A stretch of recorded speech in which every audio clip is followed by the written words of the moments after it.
Zimbabwe's controversial constitutional amendment, number 3. Bill is back in the spotlight, and today could be one of the most important days in its journey. After months of public consultations, heated discussions, and growing political interest, the bill has now entered its second reading in Parliament. This is where the real battle begins. This is where lawmakers stop listening and start debating. But here's the question. Will Parliament follow the voice of the people, or has the outcome already been decided? Let's talk about it. Today marks a significant moment in Zimbabwe's legislative process as the Constitution of Zimbabwe Amendment No. 3 Bill, commonly known as CAB3, enters its second reading in Parliament. For many Zimbabweans, this stage is more than just another parliamentary procedure. It is the point where serious debate begins. Members of Parliament are expected to examine the bill clause by clause, debate its implications, and discuss whether the proposed constitutional changes are in the best interests of the country.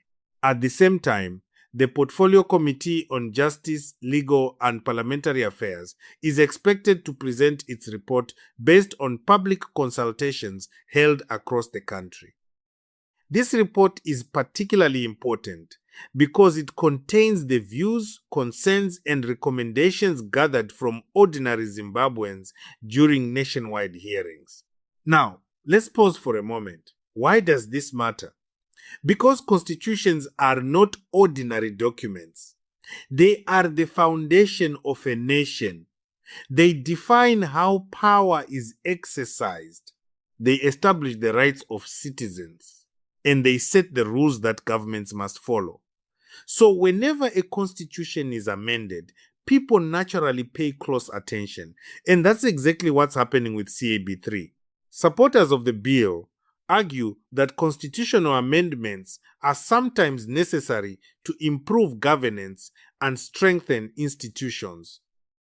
They believe laws should evolve with changing circumstances and national priorities. From their perspective, Parliament has every right to review and adjust constitutional provisions where necessary. And they say today's debate is part of that democratic process. But critics see things differently. Some believe constitutional changes should be approached with extreme caution. They argue that amendments should only be made when there is broad public support and a clear national benefit. For them, the biggest issue is not just what is being changed. It's whether the people themselves truly support those changes. And that's why today's presentation from the Portfolio Committee could become one of the most closely watched moments in the debate. Remember, Parliament recently received more than 500,000 submissions from citizens during public consultations. That's a huge number. 500,000 voices, 500,000 opinions, 500,000 Zimbabweans who took the time to participate in a process that could shape the country's future. Now, many people are waiting to see what those submissions actually revealed. Did most people support the bill? Did most oppose it? Were opinions divided? Or were there common concerns raised across the country? Those answers could influence how the public views the parliamentary debate moving forward. And here's where things become interesting. Even if lawmakers debate the bill for hours or days, many Zimbabweans will still be asking one simple question. Will the voices of ordinary citizens matter? Because public consultations are supposed to give people a say in decisions that affect them. If citizens feel their contributions are ignored, confidence in the process can be weakened. That is why transparency will be critical during this stage. People want to know that their opinions were not just collected. They want to know they were heard. Now, let's look at the bigger picture. This debate comes at a time when Zimbabwe is facing important political and economic questions. Citizens are concerned about jobs. They are concerned about the cost of living. they are concerned about the future. And many people believe that constitutional issues ultimately connect to all of these concerns because the constitution shapes how the country is governed. That is why today's debate is attracting so much attention. It's not just about legal language. It's about the future direction of Zimbabwe. As Parliament begins its second reading of CAB3, lawmakers will have an opportunity to explain their positions.